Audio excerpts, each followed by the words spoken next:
Hello, I'm Buzz Knight. Join me weekly as we take you on a journey through music history, exploring the inside stories from guests while sharing stories about musicians, bands, and the music they create on the Taking a Walk podcast. Listen everywhere. The Podcast Playground! Hooray!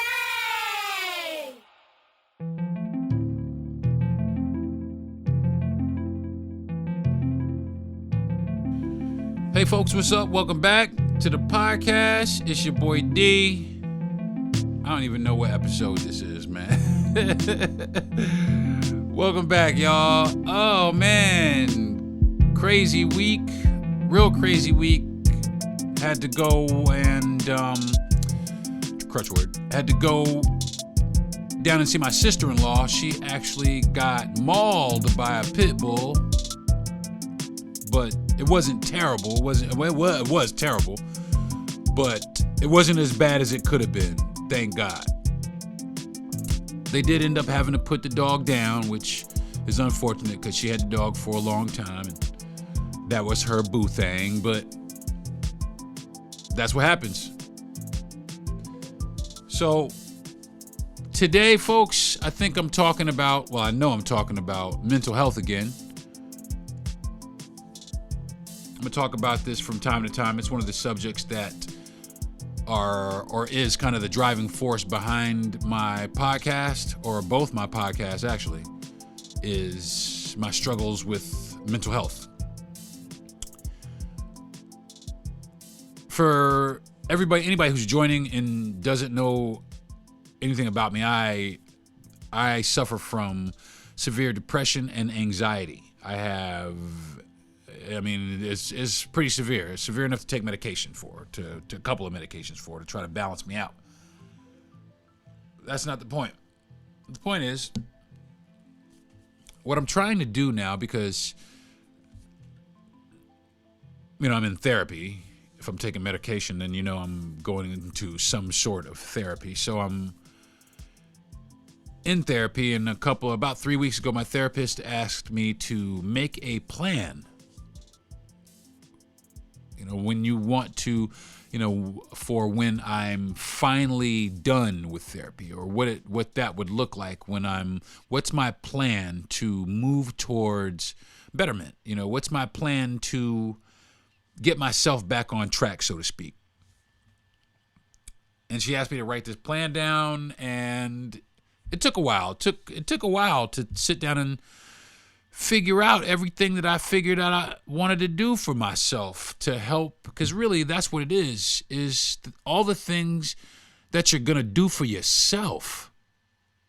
The things that you're going to do for you, the things that you're going to do for yourself to make yourself feel good. What are these things? What components to these plans? And I encourage everybody who suffers from any kind of mental health struggle, I don't care what it is, I would highly suggest that you do this and see what you come up with, because I think that, I came up with 20 questions not 20 questions, 20 points of action, or 20 points that I think that I'm going to try to nail as far as my mental health treatment is concerned. And I kind of want to go over them today so that everybody can kind of see if I hit any chords with you guys, if I strike any veins with you guys.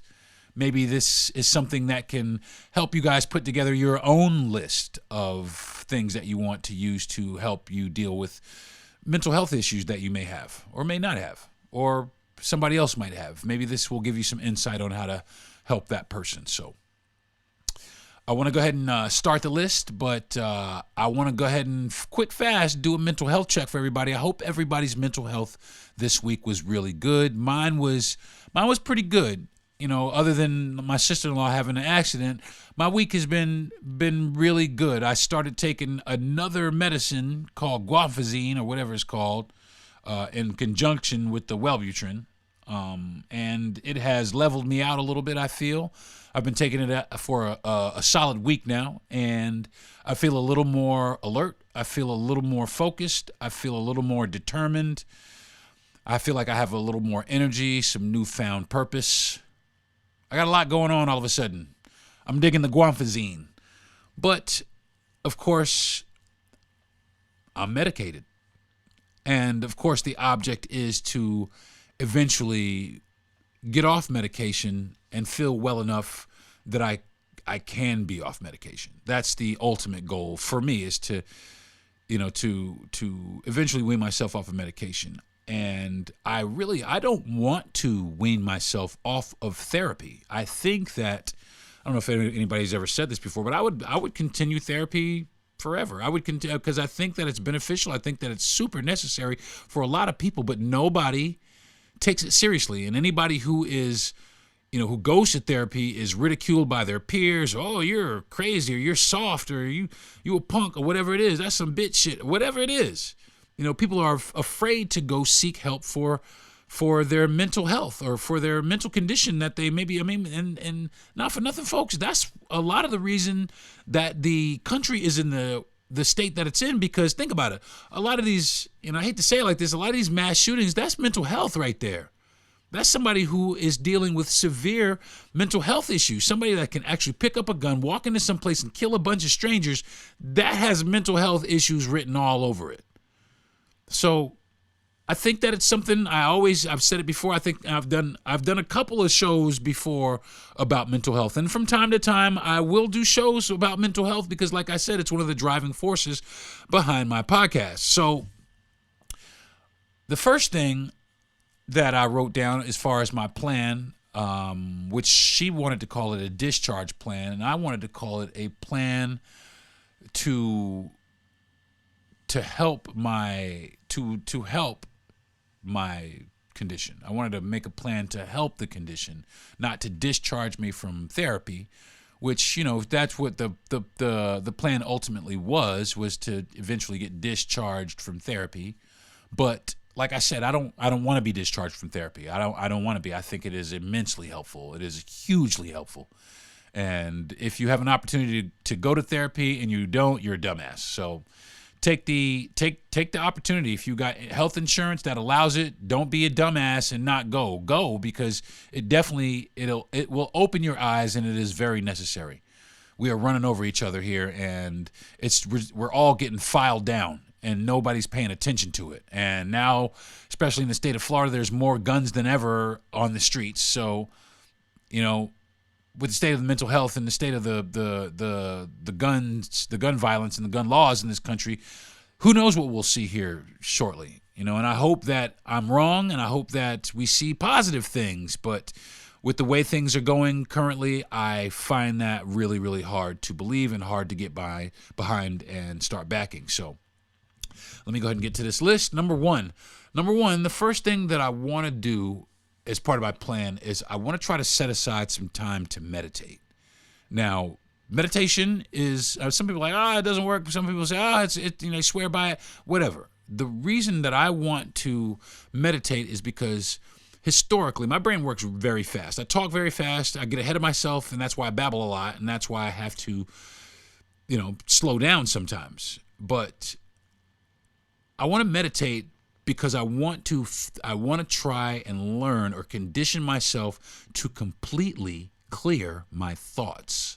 And that's one thing that I've always struggled with, is when people are, all right, clear your thoughts, it's hard for people. I think about all kinds of shit, the baseball game, or, having sex with my wife last night, or whatever, I think about all kinds of other things when it's time for me to clear. Now, I'm able to do it maybe for about a minute, maybe 2 minutes. I can, but maybe not even 2 minutes. I'm giving myself too much credit. I can't do it. It's hard to do, to clear my thoughts. Everything out of your head, emptiness inside your head, the thought of nothing. That's so hard. That's so hard, especially with everything that is around us that is going on. That is so incredibly hard. So part of my plan is to try and set aside some time every day to sit down here. I'll start with 15 minutes first, 10, 15 minutes, and maybe, try and work myself. I really would like to work myself up to an hour's worth of meditation, just to clear my thoughts, just clear my thoughts, reset myself, realign, calm down, relax, try to approach things from a different perspective. Try and work with a clear head instead of just being clouded by all kinds of thoughts all the time, and random thoughts, negative thoughts, any kind of thoughts, just stuff that's irrelevant, doesn't matter. Now, I know the human brain does what it does, but sometimes, certain human brains can't get off of the certain things that they are on. And I would like to, get past some of the stuff that I'm on. I'd like to get past it. So that's the first thing, is to try to set aside some time to meditate on a daily basis, at least 15 minutes a day. Number 2 is I plan to work out. I want to make a workout regimen. Now, I used to be really fit. I was fit, but I'm 53 now. Well, about to be 53. I'm 52, about to be 53, and now that I'm fine, I'm looking in the mirror, and I'm starting to get a little buttery around the midsection, and a little ice creamy, and kind of macaroni and cheesy. So I want to change. And start working myself. I want to change my daily routine. Start with meditation. Next, I want to start working out. I want to work out, put together my own workout. What's easy for me? What works for me? The things is working out. Everybody's workout plan doesn't work for everybody because everybody's body type is different. Everybody's different. So I want to do as much research as I can, which I've already done. Quite a bit of research about my body type and what I'm supposed to look like and how much I'm supposed to weigh. So I've done a lot of the research. So I want to sit down and start implementing some of these things. I want to sit down and write a regimen, write it out, put it up on the wall, make it visible to me every day. Put it in my face, write it in big letters. My refrigerator, I remodeled my coach, and my refrigerator I painted with chalkboard paint and put it on there.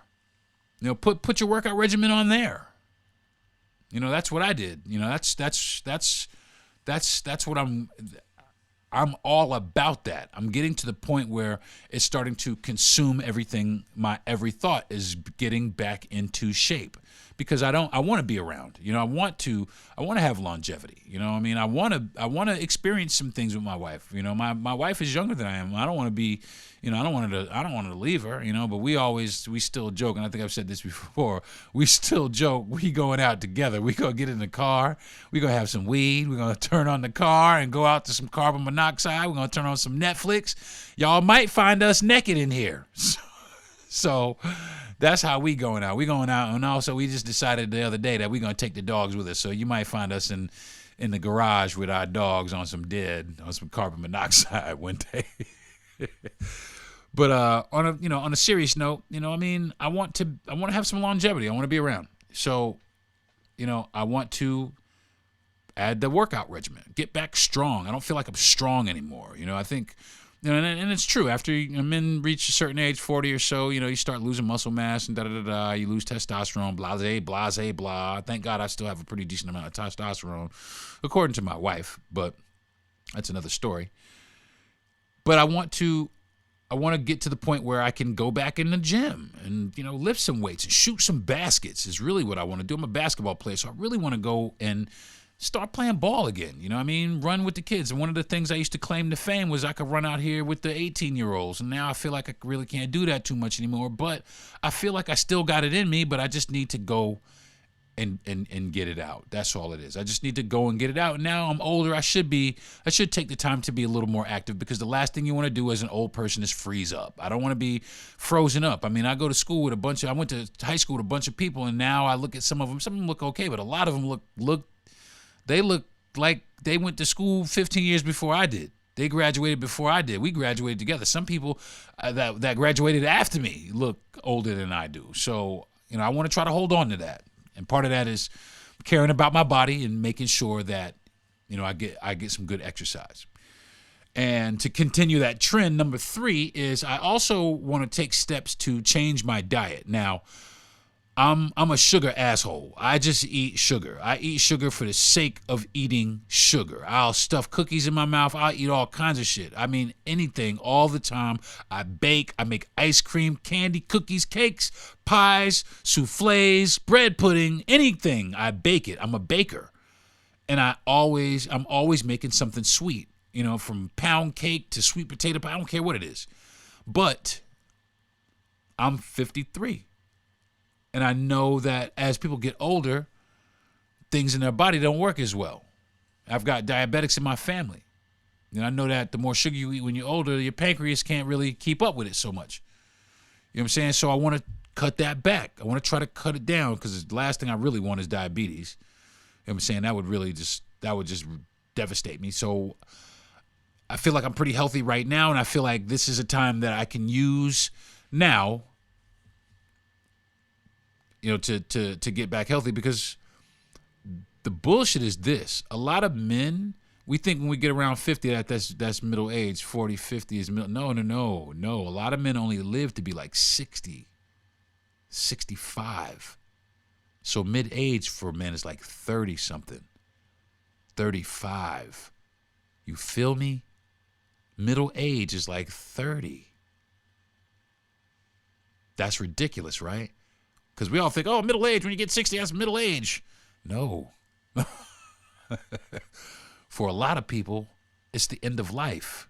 For a very select few people who take care of themselves, watch their P's and Q's, they don't have any medical, related conditions, they're able to live, 60, 70, 80, 90, 100 years old in some cases. I want to be one of those people. My mother and my father, they both give me some great hope, because my father is older than my mother, 75, and she rolling around here like she 25. You got to tell her to sit her butt down sometimes, but she just won't listen to nobody. And God bless her, because she does. She has the vitality to continue. And so does my dad. So that's all part of it. So I want to change my diet. And sugar also affects your brain and how you think and what you go through and how you feel. Sugar.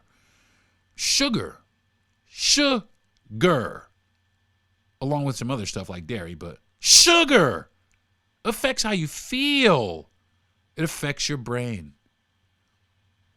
So I want my brain back.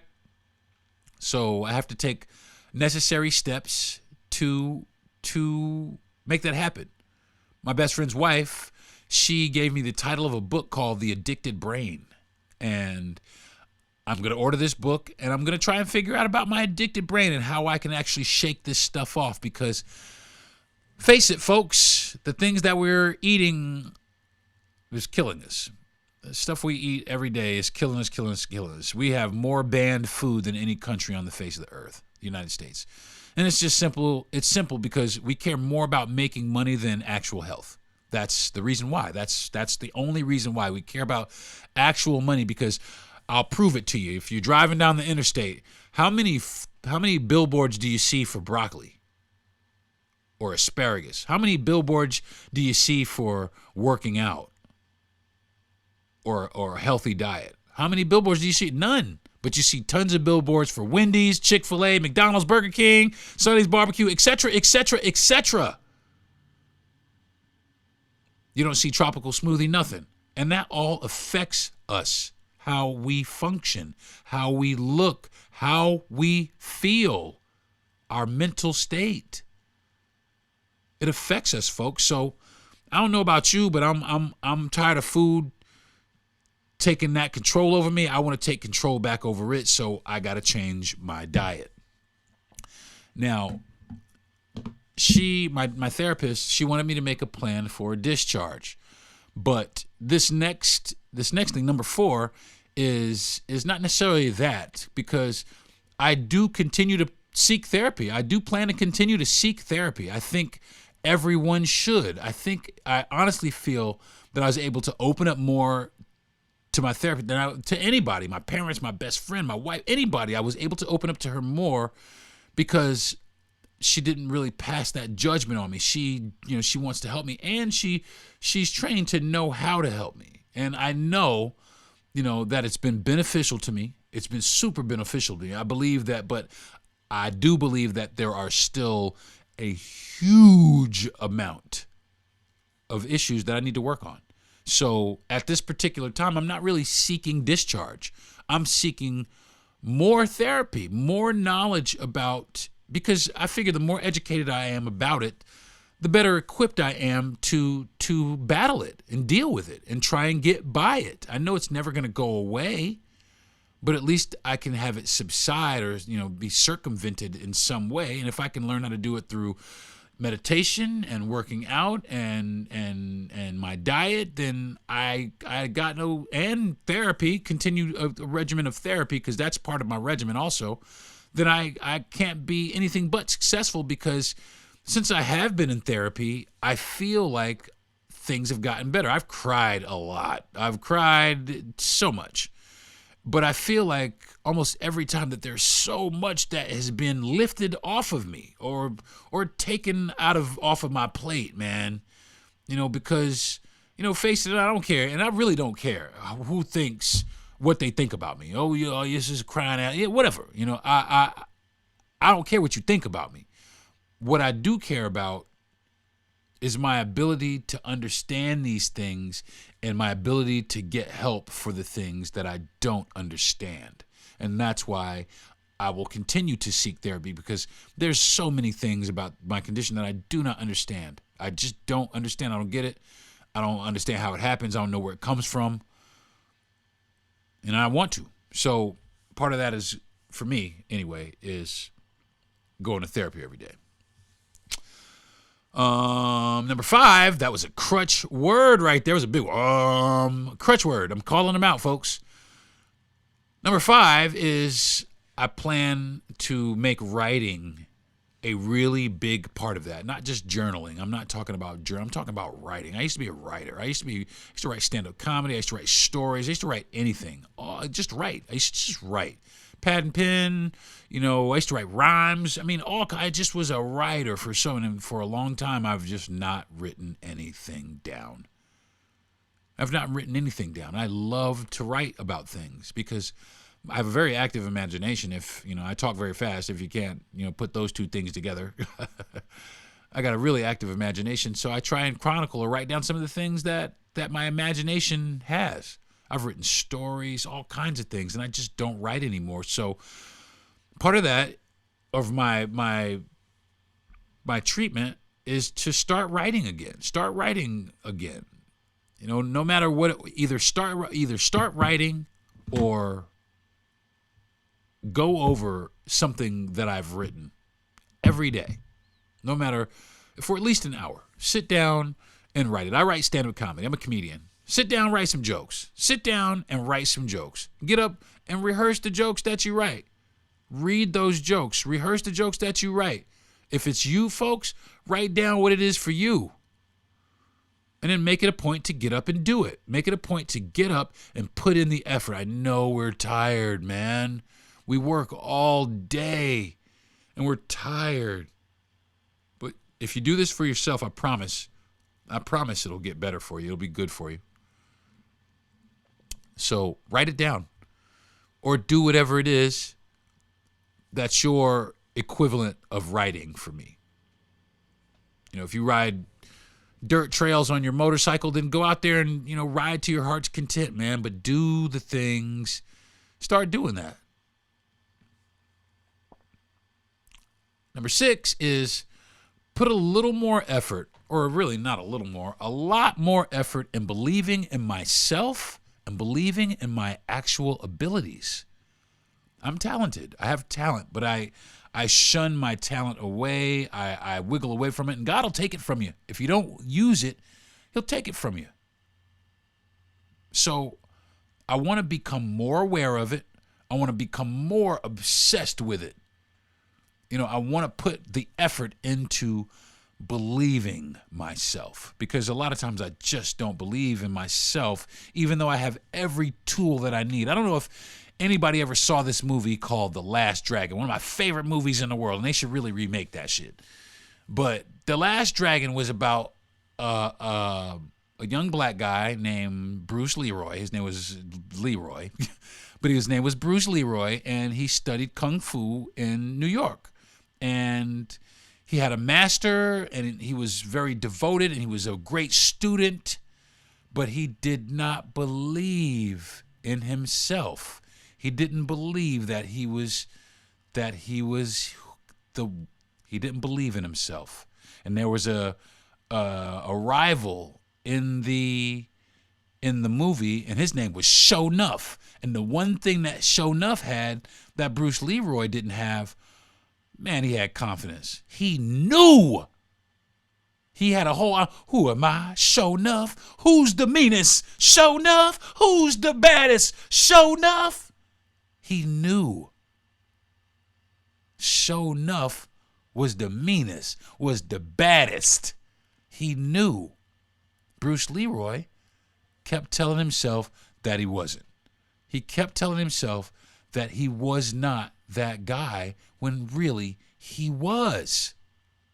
He was that guy. And it took him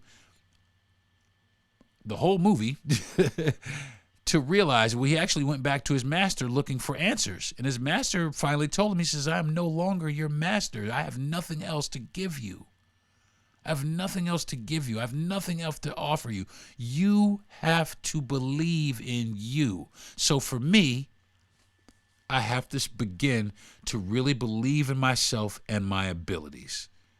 I have some pretty good abilities.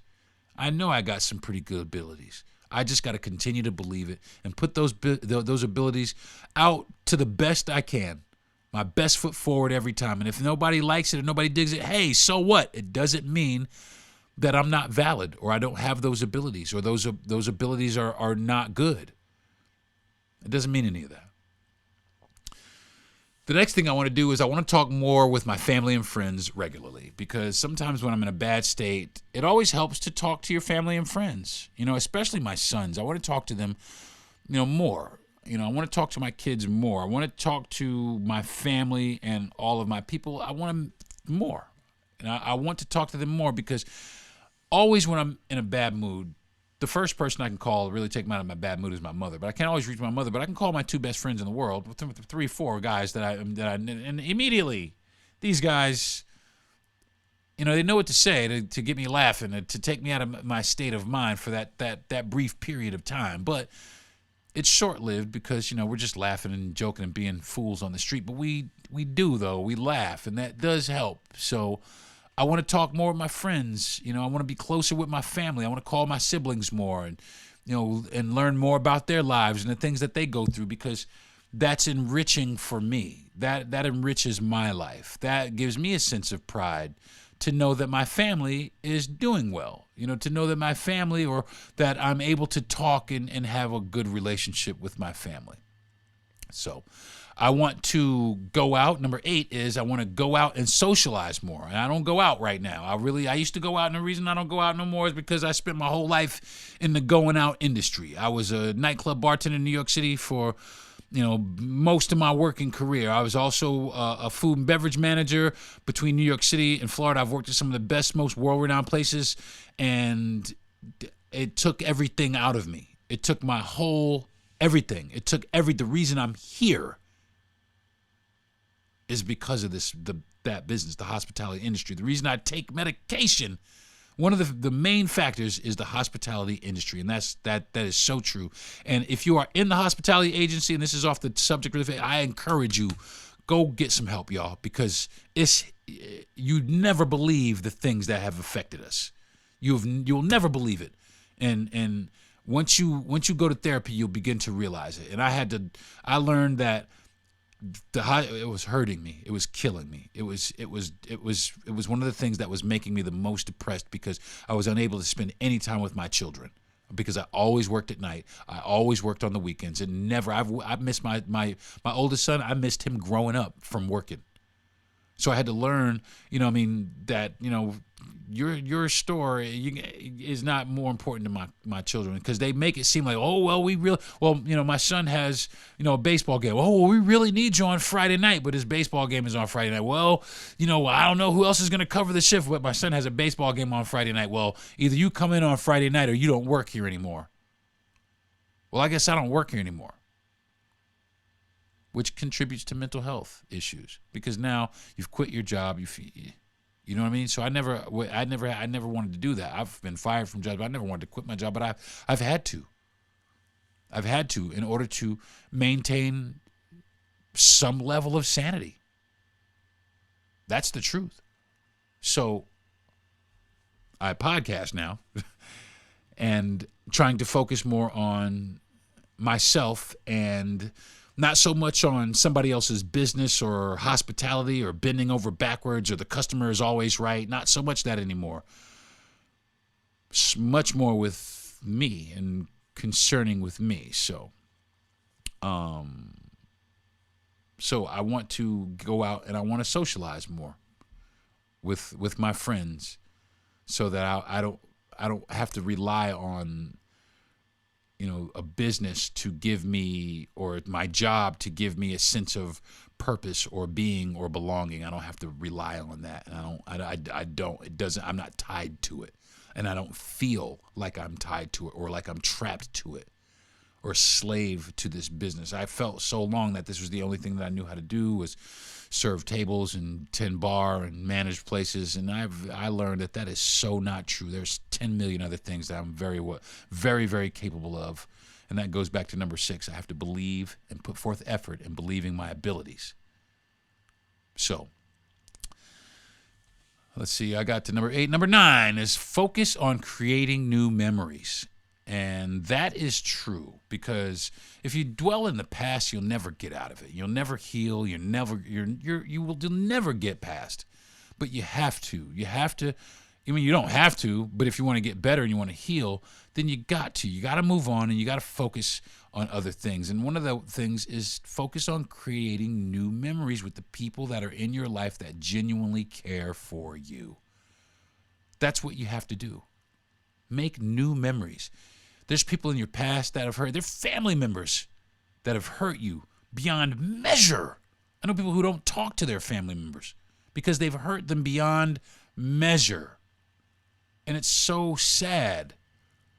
But focus on trying to make new memories. Make new memories. Shed the old ones, not the good ones, the ones that hurt. The ones that hurt. Make new memories. Go out. If somebody you fell out with, years ago, call that person up. See how they're doing. Things change. People are different. People are remorseful. People also have pride. And sometimes it's okay to be the bigger man and call and be like, look, dude, I just wanted to shout you out and be like, look, my man, I know we got, we left off on a bad note, but I always wanted you to know you was my nigga. So, I just want you to know that. Ain't nothing wrong with that, because chances are they've been wanting to do that same thing for years and years, because they miss talking to you too. They miss the relationship that they had with you. They think about the things that y'all used to do. Focus on new memories with that person. If you got somebody that hurt you, like somebody cheated on you, you don't have to let that person back in your life, but focus on making new memories other than the one that is associated with that person. You know what I mean? I used to dwell on all kinds of shit about ex-girlfriends and, being done wrong and da-da-da-da-da, so on and so forth, all kind of shit. And I don't even think about that shit no more. My wife is I got the best wife in the world, okay? I'm just, all you other wifeys out there, I'm sure you guys are great, but I got the best wife in the world. I truly and genuinely feel that I do, so. Got a really good wife. And I'm focused. That was a crutch phrase. I'm really focused on making new memories with her. My wife and I, like I said, we floated down the river. We made some great memories. We floated down the little lazy river called I made a YouTube video about it. Go to my YouTube, Deron Harris at YouTube, DeronHarris. Go on, like, subscribe, and share. You know how they do on YouTube. I'm trying to be that YouTube dude. That's right. So I made a crutch word. I went and made a video behind it because we had such a good time. And it's something that I'm going to remember all the time. It's also definitely something she's going to remember because, she's from Chicago and she's never really floated down any kind of river like that with, snakes and gators and things of that nature. She's never had to do that or has never done that. So I took her out, gave her first experience out in the woods, floating down the river. She loved it. Now it's summertime, getting ready to be summertime here in Florida, and it's something that we have put on our things to do with each other. We roller skate, and now we go float down the river. So those are two things that change my state. You know what I'm saying? Number 10, try and identify, break down, and overcome as many issues that trigger me. Now, that's a good one right there, because there's a lot of things that trigger people that they don't even know trigger them. And now I feel like I'm a little more sensitive to that. I'm a little more aware, where I can kind of sit for a second and go, okay, what happened? What just transpired? And I feel like I'm in a little bit better position, because now I know I have some tools and I got some things to help me fight with. There's a lot of issues. People have a lot of issues to overcome. I am no exception. I have a lot of baggage. Hats off to my wife for picking me up with all the bags. So she is totally, like I said, the best wife in the world. But I want to find out the things that really trigger me. Now, I know some of these things. I've written them down, but I don't know some of these things. I'll give you an example. Like I said, I was a food and beverage manager, and I was working at a really nice lounge, and it was really nice, and I had about a staff of 15, and I was having a staff meeting. We were closed. And we were having a staff meeting, and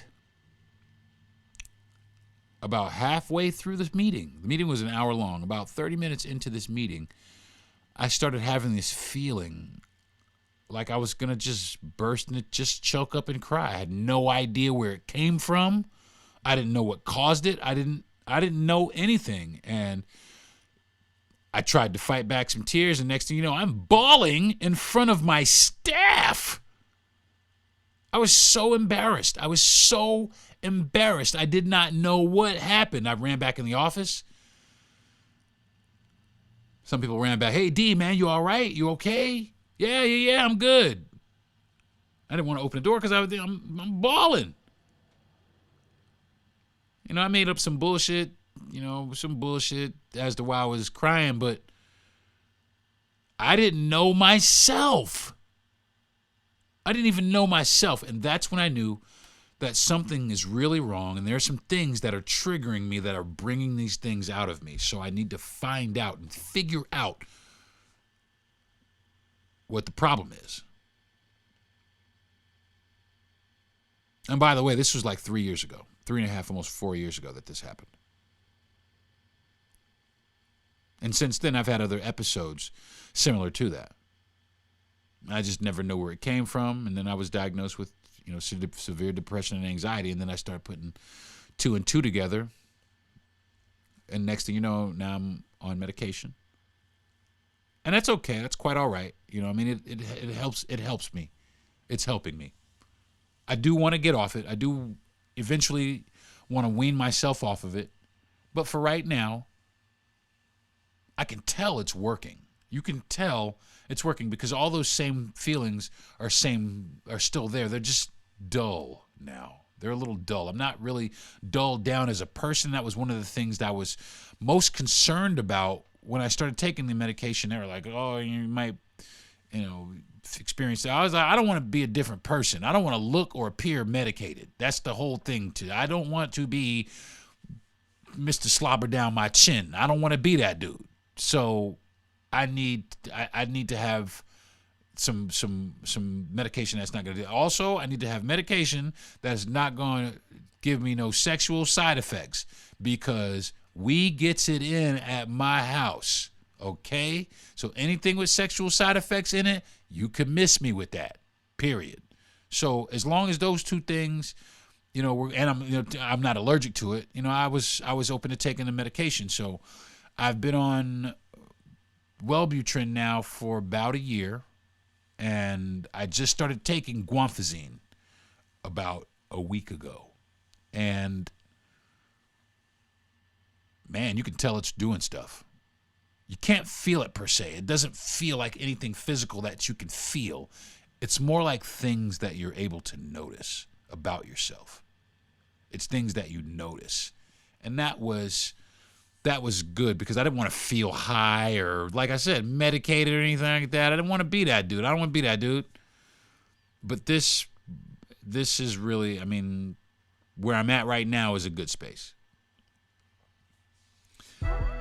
That was number 10. I'm going to take a break. I need to go get a glass of water or something. I'm starting to be parched. And that's it, too. That's one of the things, too. I want to drink more water. I want to drink a bunch of water. So I'm going to go and drink some water, maybe go to the bathroom, poke around the kitchen a little bit, squeeze on my wife for a couple of seconds, and I'll be right back. You are listening to the Deron Harris Podcast. Over the past few years, the COVID-19 pandemic has affected how we live our daily lives. Today, 1 in 5 Americans experience emotional and mental health challenges, but many of us do not understand what we are facing or how to ask for help. At the American Psychiatric Association Foundation, we work every day to eliminate stigma, combat mental illness and substance use disorders, and advance mental health. If you or someone you love needs help, you are not alone. Please visit mentallyhealthynation.org to learn more.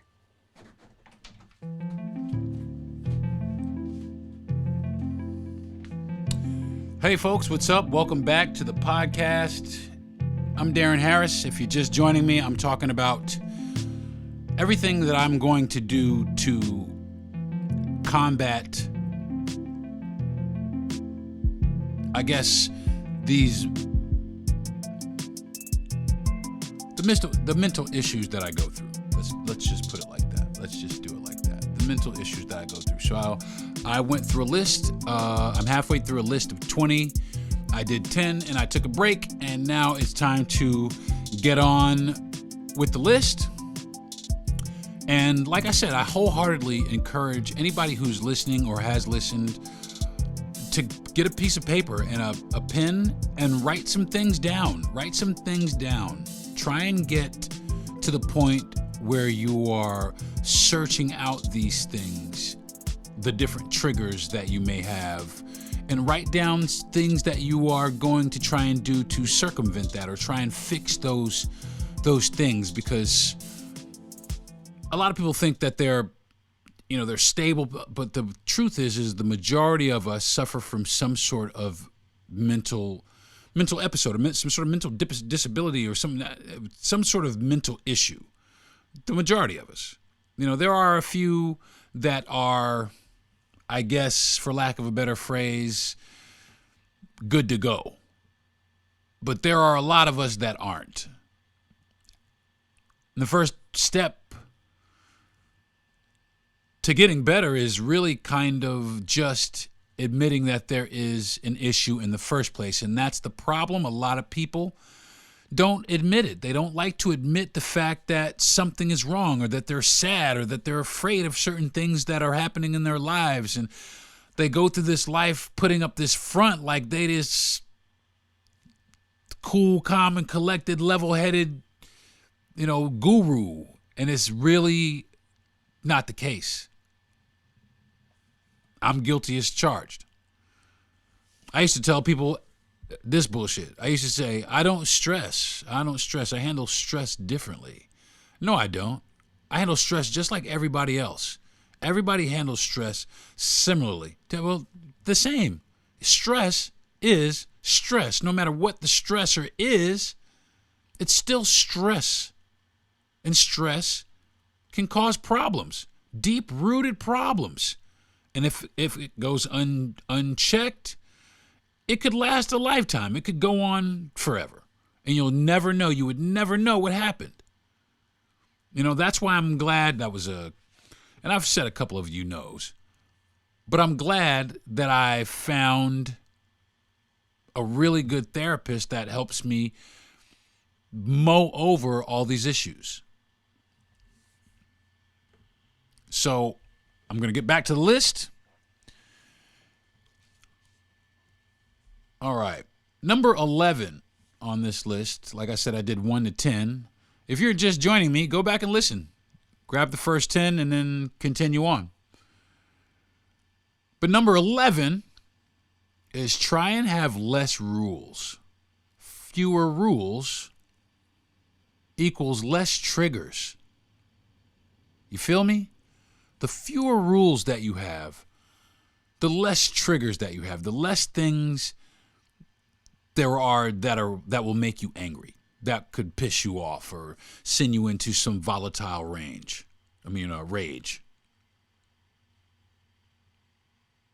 That was a problem of mine for a long time, is I had so many rules. It has to be this and it has to be that, and you can't do this and you can't do that, or otherwise I'm going to be upset. And after a while, you know what happened? People start saying, I don't give a fuck if you're upset. I am who I am. And if you don't like who I am, then go be with somebody else or go hang out with somebody else. And that's the truth. And I had to start thinking. I had to start doing a lot of thinking. Am I imposing myself on people around me? With my attitude or some of the phrases I may say, am I imposing myself? Am I overstepping my bounds by putting so many constraints on the people that deal with me? So many rules. Because what was happening is I'd be in a relationship with somebody and they wanted to do something that they always did, and I would take offense to it. Like it was personal, but it had nothing to do with me. It had nothing at all to do with me. But I would take it like it was personal, and I would be upset about it. But what that was is fear, sense of loss. I didn't know how to articulate it. I didn't know what it looked like. I didn't know what it was. But that's exactly what it was fear. Got to stop being afraid. Got to stop putting up so many barriers. Stop with too many rules. Then you got to keep up with all your rules. You know what I'm saying? You got to keep up with all your bullshit that you put on people. And then you got to ride by your own bullshit. Because you can't have somebody do something in that you're not really trying to do yourself. Feel me? So I decided that rules schmools. People are who they are. I am who I am. And I do know one thing I don't like is to have a bunch of rules put on me. See that? I had to turn myself around. I had to look in the mirror. I had to put the shoe on the other foot. And I understood. And I understand. So now, I'm not saying that I don't have any rules or any kind of standards. That's not what I'm saying. I'm just saying when you have too many rules, like I said, you're always in some sort of turmoil with someone because your rules don't always match up with their lifestyle. So, of course, there's friction. The less rules, the less friction. Feel me? The less rules, the less friction. So I'm trying to have less friction in my life. I'm trying to get by the triggers. I'm trying to get past those triggers. And one of those things is I got to let stuff go. I got to let stuff go. I got to be able to say, all right. But we try to hold everything accountable. Oh, no, you did this, so I have to. No. What you have to do is not stress yourself about it. That's what you have to do. Or you should be doing. Or should be trying to do. Make less rules. Number 12. I need to be honest with myself about my condition and seek as much information on it as possible. That's what I need to do.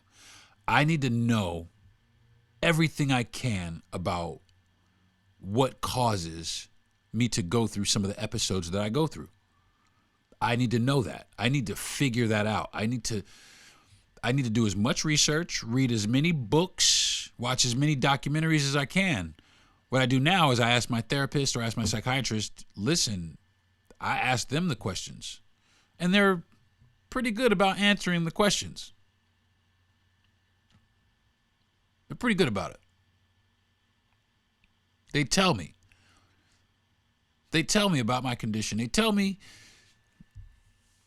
that I can have a productive life outside, around people. You don't have to close yourself in, which I've been going out more, stepping out into public a little bit more. You are a good person. They tell me a lot of things. They sit down and they counsel me through a lot of things, and I'm grateful for that. They are honest with me about my condition, and I appreciate that, because the truth, sometimes it hurts, but you can only respect the truth, and that's what I enjoy, is the fact that they are truthful with me. They make me comfortable. So number 13 is work on myself every day. And that is, I should be doing that anyway. Everybody should be doing that anyway. Everybody should be working on themselves, their personal growth themselves. The guru said, Anthony Robbins said, all human beings, all healthy human beings want more. If you want more from their life, they want more passion, more love, etc., they want more. If you're healthy, if you're a healthy human being, and that's one thing I want to work on. I want more out of myself. Not like I'm beating myself with a dead horse, but I know, like I said, I know my capabilities. I know what so I expect, and I should expect more from myself. I need to focus in on that. And the medication that I'm taking so far has started helping that, which is, like I said, which is cool. Inside you is where your entire future lies. Your entire everything lies. Is not with other people, not with your boyfriend, your girlfriend, husband, or wife. It's inside you. So that is what you have to work on. You work on yourself. And that's the thing. I work on myself so that I can give the best version of myself to my wife. My wife works on herself so she can give me the best version of herself. And it works out. And everybody is happy. We all get along. Because we care enough to do research, to sit down and talk, to have dialogue about the different things that we want to achieve in our own lives. I sit down and I talk to my wife about everything that I want to work on with myself. And you know what she does? She sits and she encourages me. You should go do that. Do that also. When are you going to do this? You said you were going to do that and didn't do this. And that's one good thing about my wife, is she will definitely light a fire under my ass. And I love her for that, because she makes sure that I get up and at least try, because there was a time where I didn't. For many different reasons. I was afraid. I had lack of motivation, depression. I just stopped trying. I stopped doing everything that I loved. I stopped everything. Which leads me to number 14, which is, I'm going to tell myself every day that I am good enough, that I am not dumb, that I am special and unique, that I am valuable and valued. I am capable of great things. Tell myself that every day. Because everything I said right there, for a long time, I just believed the opposite, the exact opposite. I put myself down so much. And that kind of contributed to the condition, on top of working in the service industry where I had to just be subservient as shit to anybody whose fries were cold. On top of not seeing my kids. On top of working all nights and not being able to be present in any of the relationships that I was with. And that was one thing. And that is one reason that I stopped working in the business that I am, because I just got married, and I will be damned if my wife is going to work during the day and I'm going to work at night and we're going to be two ships passing it, and that's not going to happen. I'm not doing that. And if I ever go back to that type of work, I'm working Monday through Friday during the day, and if you can't, then it's not meant for me to be here, period. Because if COVID taught me one thing, is that the people in your life, the people that in your life are important. The people that care for you, that is a deep thing. That is an important thing. My wife, through COVID, we knew after COVID, we knew we could get married and it would be no problem, because all through COVID, we were inseparable. So we knew. But that doesn't mean that we didn't have things that we needed to work on within ourselves. And we still do. So I'm committed to working on myself every single day. Every single day. I'm good.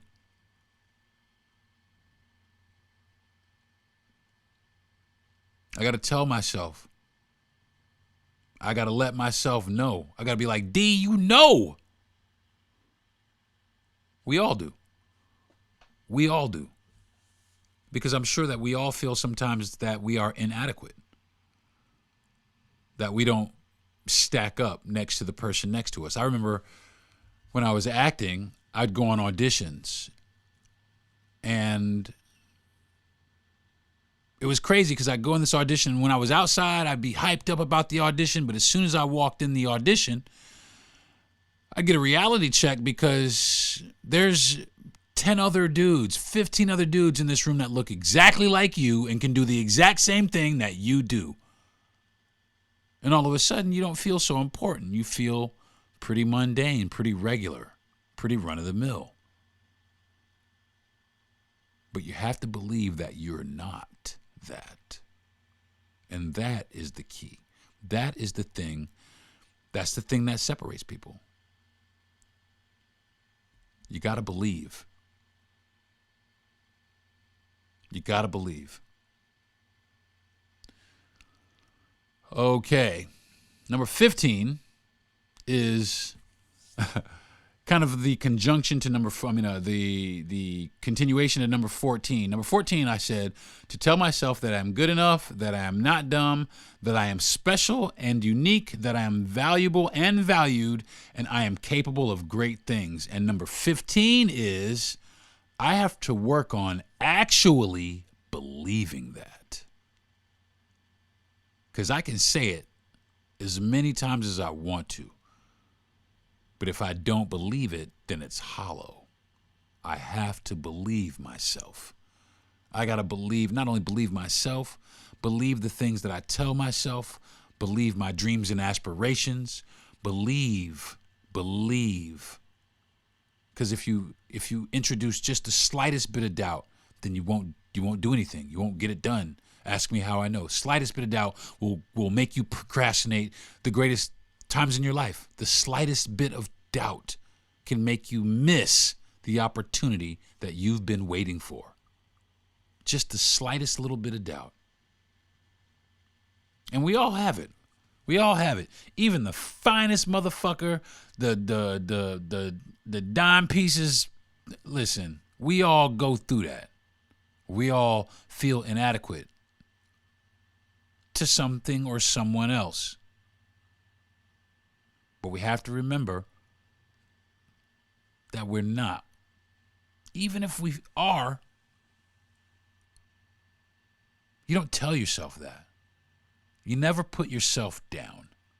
Lift yourself up. Lift yourself right on up and tell yourself, I'm just as good as you, and you. And then believe it. Know it. Feel it. Live in it. So I want to get that going. Number 16 is reinforce positive traits in myself. Tell myself, if I'm, for real, if I did a good job, I did a good job. If you're nice, you're nice. Reinforce that. I'm a nice guy. I really am. They say nice guys finish last. Maybe so. But I don't feel like it. I feel like I got compensated. I got blessed with my wife. I'm good. I didn't finish last with her. I finished first. You know what I'm saying? Even though we met each other later, it is what it is. Now we married. Reinforce positive traits. I'm a good dude. I'm a loyal friend. I'm a good brother. I like to think that I was a pretty decent student. I like to think that to my parents that I'm a really good son. So reinforce those things. The things that you know about yourself that are positive, stand up, shout it from the mountaintops. Everybody needs to know. I got a problem with not doing that. With not reinforcing my positive behavior. I always come up with something negative to sabotage myself. So I got to stop. I got to start learning to reinforce my positive traits. Number 17 is start trying to have fun again. For a long time, I just didn't have any fun. I didn't have fun. I had anxiety. I'd go out and I had anxiety. I wanted to get out. I didn't know what to say to people looking at me. I just felt weird. Even though I was in the nightclub business my entire life. I'd go out to a club and sit there and I just would feel awkward. I didn't know why. And one of the place that I felt the most comfortable in. I would go to these places and I felt out of place, and maybe we all go through it, but I think it was kind of different. It gave me anxiety. I had a lot of anxiety, and then behind that, I was depressed because, what's happening to me? I didn't understand. I didn't know. Now I do, and now I can fight that, and now I can have fun again. So my wife and I have been having fun. Like I said, we floated down this river here close to us. It's a clear river spring. Like I said, it's 30 feet deep. Absolutely gorgeous. We got a 2-person inner tube and we floated down the little lazy river and had a great day. We had a wonderful day. It was so much fun. And all we did was sit there, float down the river, and talk to each other. But we went out and experienced something. We could talk to each other at home too. But going out to experience things, those are the things that create memories. Those are the things that create good memories. And that is exactly what I'm trying to do with my wife, is create the best memories. And my mother and my brothers and sisters and all my friends, I'm trying to create the best memories I can with all of you. Number 18 is stop feeling guilty and embarrassed.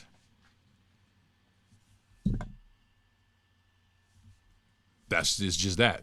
Stop feeling guilty and embarrassed. There's nothing I could do about it. It's not my fault. I got to accept that.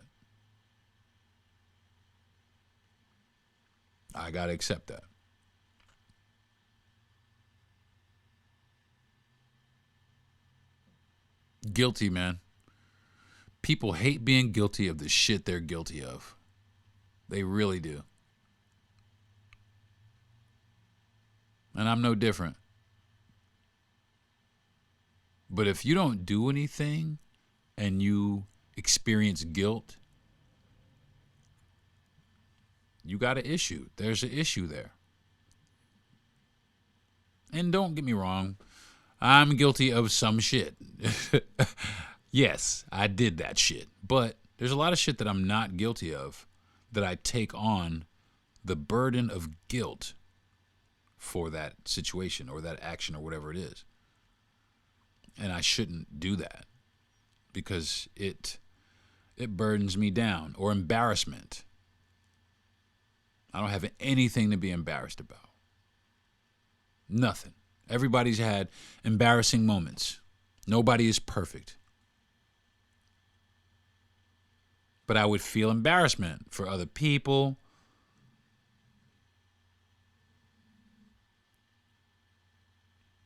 Just embarrassed. All kinds of reasons. And I've told myself this before, you got nothing to be embarrassed about. But I didn't believe it. So that goes right on back to trying to actually believe that. Believing that I don't have anything to be guilty or embarrassed about. I got to believe in that. Number 19 is start loving myself. That is also a huge part of it. A lot of us love all kinds of things around us. We don't love ourselves. We love our boyfriends, don't love ourselves. We love our dogs, don't love ourselves. We love our kids, don't love ourselves. We love our car, don't love ourselves. We love our houses, don't love ourselves. We love our jobs, don't love ourselves, etc., etc., etc. It goes on and on and on. I have to believe that I love myself and myself loves me back. I need to form a crush on myself. I need to know that my number one fan and my number one love is myself. Not my wife, not my mother, not my kids, not my job, not my friends, not my car, my house, my dog, none of that. Me. It's me that's got to love me before I can be useful to anybody else. And I know everybody's heard that before, but it is so true. So true. You have to love yourself. You have to turn the mirror around on yourself, and you have to strip yourself down. And you have to stand there vulnerable with everything in your soul hanging out.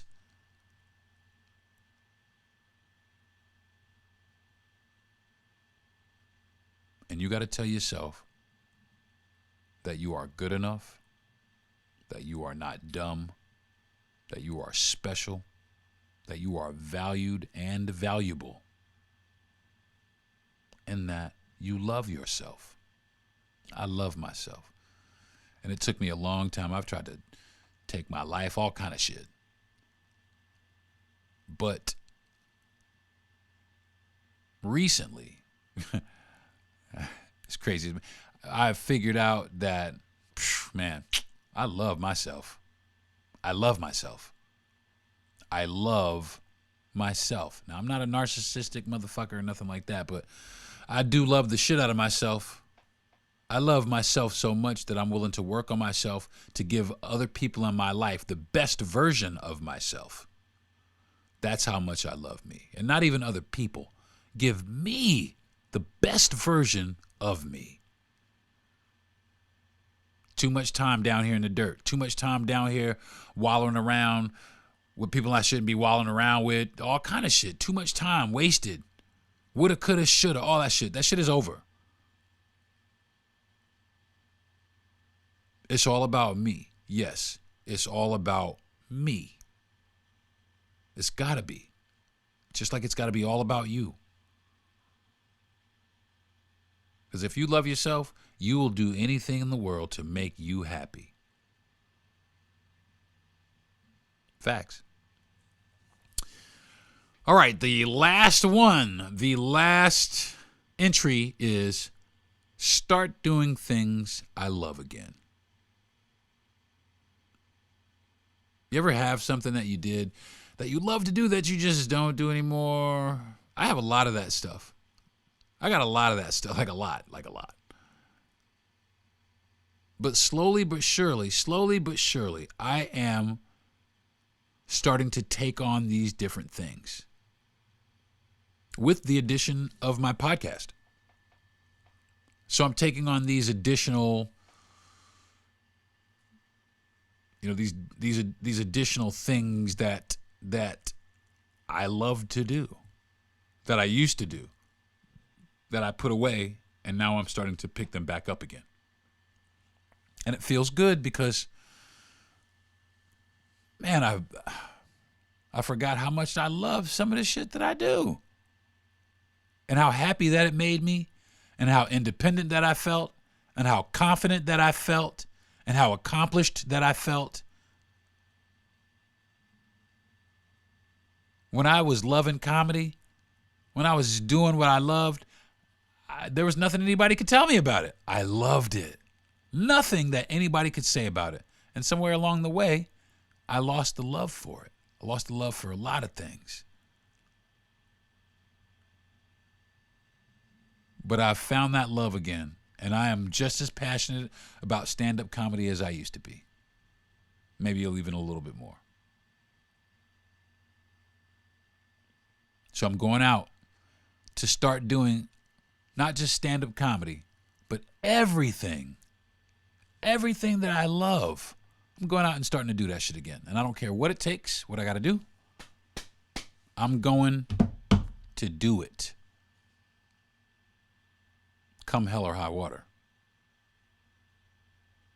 Can't sit here. Can't continue to sit here. It's scary. It's scary out there, but you can't continue to sit here. You got to grab it, and you got to wrestle that shit to the ground, and you have to take control of your life. You got to take control, just like I do. I think that is going to do it for this week's episode of the Deron Harris Podcast. Listen, folks, mental health is a really big thing to me, man. If you're into it, cool. If not, I get it. I understand. Turn the channel. But I'm really into it. So, yes, you will hear me periodically from time to time do shows on mental health because, like I said, it is one of the driving forces, one of the reasons that I do my show, because not only is it a podcast for me, it's actually talk therapy for me. So sitting here doing this podcast is actually affirming some of that stuff, because there was a time that I never thought that I could sit and talk to myself. Now, I can go stand on a stage and do jokes with the best of them, but I never thought that I could sit someplace and talk to myself out loud for 30 minutes. And here I am breaking those records, shattering that mark. So I think it's a pretty good thing to start doing the things that make you who you are. If you've stopped, pick it back up. Don't let nobody take you off of it. Don't let nobody deter you. Not nobody. You hear me? Nobody. And I guarantee you, if you start doing these things, take some of these steps and incorporate them and really stick by them, really commit to doing these things, I think things might get better. I think they might get a little better for you. I've started doing some of these things and they've already gotten better for me. So, listen, guys, I'm going to call it a week.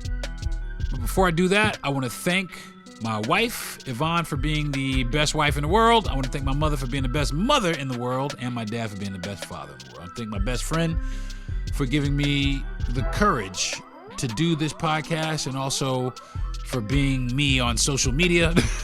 I want to thank Gentry Thomas for giving me the platform to do my podcast on, and I want to thank everybody who's listened and doesn't listen anymore, everybody who has listened and is still listening, and everybody who has not yet listened. I want to thank you in advance. So I think that's going to do it for me for this week's episode of the Deron Harris Podcast. I'll see you next Friday, folks. Peace.